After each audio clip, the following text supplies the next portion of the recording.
நேதாஜி சுபாஷ் சந்திர போஸை பற்றி சொன்னார்கள். அவர் ஆண்கள் படை என்று ஒன்று வைத்திருந்தார், பெண்கள் படை என்று ஒன்று வைத்திருந்தார், கூடவே பாலர் படை என்று ஒன்று வைத்திருந்தார். அந்த பாலர் படையில் 6 வயது சிறுவர்கள் சிறுமிகள், 7 வயது சிறுவர்கள் சிறுமிகள், 10 வயது வரைக்கும் சிறுவர்கள் சிறுமிகள் அதில் இருக்கிறார்கள். அவர்கள் கையிலே ஒரு சிறு துப்பாக்கி கொடுத்து பயிற்சி கொடுக்கிறார்கள். அவர்களுடைய வேலை என்ன தெரியுமா? ஒரு சிறிய வெடிகுண்டை ஒரு பெல்ட்டிலே கட்டி முதுகுல கட்டி விட்டுருவாங்க. அந்த சின்ன குழந்தைகள் அங்கங்கே நிறுத்தி வைக்கப்பட்டிருக்கக்கூடிய வெள்ளைக்காரர்களுடைய வெடிமருந்து டேங்குகளுக்குள் செல்ல வேண்டும். அந்த வெடிமருந்து டேங்குகள் சுதந்திர போராட்டத்திற்காக உழைத்துக் கொண்டிருக்கிற கூட்டத்தை அடித்து நொறுக்கி அழித்து விட வேண்டும் என்பதற்காக வெள்ளைக்காரர்கள் ஏற்பாடு செய்து வைத்திருக்கக்கூடிய டேங்குகள். அதற்கடியில் இந்த சின்ன குழந்தைகள் தங்கள் சின்ன உருவத்தை பயன்படுத்தி அந்த வண்டிக்கு அடியிலே சென்று தங்கள் முதுகில் இருக்கக்கூடிய வெடிபொருளை எடுத்து அந்த வெடிகுண்டை அங்கே வைத்துவிட்டு அதில் இருக்கக்கூடிய வயரை மட்டும் வெளியில எடுத்துட்டு வந்து தீப்பெட்டி எடுத்து தீய பொருத்தி விட்டு தள்ளி நின்று பார்க்கணும். அது வெடிக்குதா இல்லையாங்கிறத உறுதிப்படுத்திட்டு தான் அந்த பிள்ளைகள் அங்கே இருந்து நகலணும். 100 பிள்ளைகள் இந்த வேலையை செய்கிறார்கள் என்றால் அந்த டேங்குகள் வெடித்து சிதறுகிற போது 90 பிள்ளைகள் பலியாவதற்கான சதைகள் எல்லாம் அந்த டேங்குகளோடு கருகி போவதற்கான வாய்ப்புகள் தான் அதிகம். அப்படிப்பட்ட புரட்சிகரமான பாலர் படையையும் நம்முடைய இந்திய ராணுவம் பெற்றிருந்தது. நேதாஜி சுபாஷ் சந்திர போஸின் படையில் அன்றைக்கு சுதந்திரத்திற்காக போராடியவர்கள் 5 வயது, 6 வயது, 10 வயது பிள்ளைகள், அப்படி 600 பேருக்கு மேல இருந்தாங்களாம். 600 பேருக்கு மேல இருந்தாங்களாம். இதுல என்ன ஆச்சரியம் தெரியுமா? இதெல்லாம் ஆச்சரியம் கிடையாது. நம்முடைய தாய்மார்கள் என் பிள்ளையை எடுத்துக் கொள்ளுங்கள், என் பிள்ளையை இதில் இணைத்துக் கொள்ளுங்கள், நான் என் மகனை தருகிறேன், நான் என் மகளை தருகிறேன் என்று வரிசையில் நின்று பாலர் படைக்கு இந்திய சமூகத்தின் தாய்மார்கள் உயிரை, தன் பிள்ளையின் உயிரை இந்த நாட்டுக்காக கொடுத்தார்கள் என்பது வரலாறாக பதிவு செய்யப்பட்டிருக்கிறது. எந்த பாட புத்தகத்தில் இந்த வரலாறு சொல்லிக் கொடுத்து? பாட புத்தகத்தில் இந்த வரலாறு ஏன் கற்றுக் கொடுக்கப்படவில்லை? குதிராம் போஸ் என்று 17 வயது இளைஞன் ஒருவன் இருந்தான். வந்தே மாதரம் என்று முழங்கியதற்காக தூக்கு கயிற்றுக்கு முன்னால் செத்து போனான்.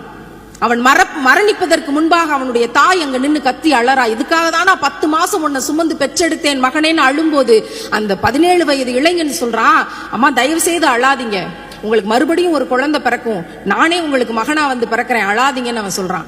அதுக்கு அந்த அம்மா அந்த நேரத்துல கூட அந்த வயிற்றெரிச்சலோடு சொல்றா, எனக்கு மறுபடியும் ஒரு மகன் பிறக்கலாம், அப்படி பிறந்தால் நீதான் பிறந்தாய் என்று எப்படியப்பா நான் தெரிந்து கொள்வேன் என்று கேட்கிற போது எந்த அளவிற்கு நாட்டுப்பற்று இருந்தால் அவன் இப்படி ஒரு பதிலை சொல்லி இருப்பான் என்று நினைத்து பாருங்கள். உங்களுக்கு மகன் பிறந்த பொழுது அவனுடைய கழுத்தை தடவி பாருங்கள், தூக்கு கயிற்றின் தடம் இருக்கும் என்று ஒரு இளைஞன் பதிவு செய்துவிட்டு சென்றிருக்கிறான் என்றால்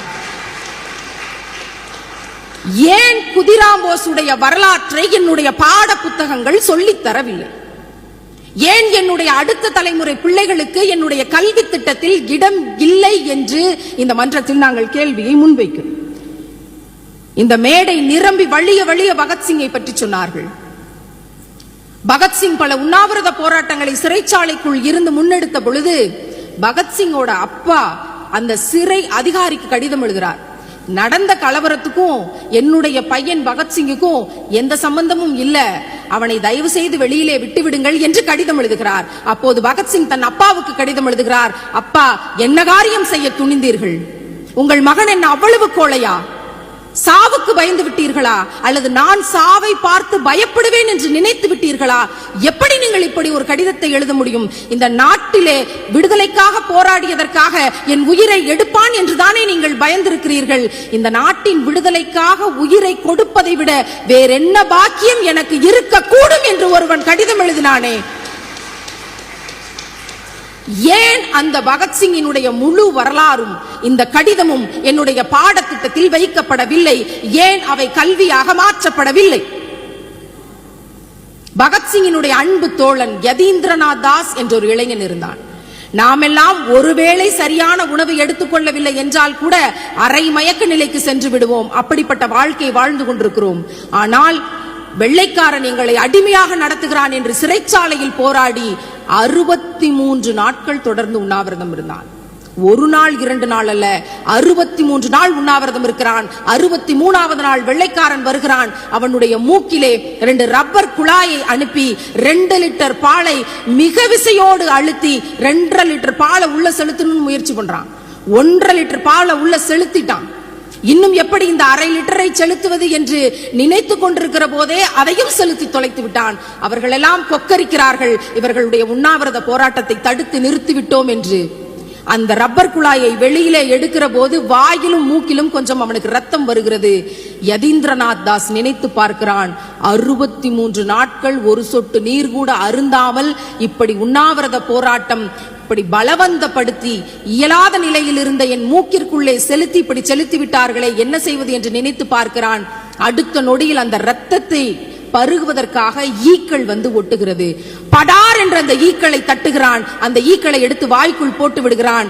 அப்படியே 2 லிட்டர் பாலையும் வாந்தியாக வெளியிலே எடுத்துவிட்டு அடுத்த நொடி தன் தலையை 2 முறை இப்படி சிலுப்பி விட்டு கீழே சரிகிறான். அப்படியே மரணித்து போகிறான். சாகும் போது கூட உண்ணாவிரதத்தின் நேர்த்தியை இந்த உலகத்திற்கு கற்றுக் கொடுத்து விட்டு போனவன் யதீந்திரநாத் தாஸ்.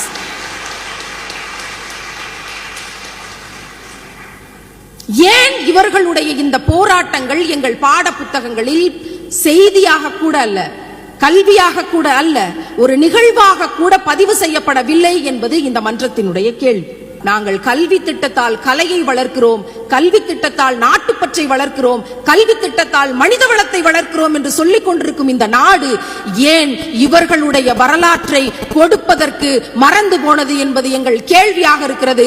இந்த அரங்கம் உரக்க கரவொலி எழுப்பட்டும், இது கேட்க வேண்டிய இடத்திற்கு கேட்கட்டும்.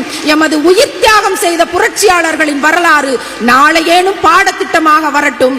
இன்னும் உரக்க கரவொலி எழுப்புங்கள், இது கேட்க வேண்டிய இடத்திற்கு கேட்கட்டும்.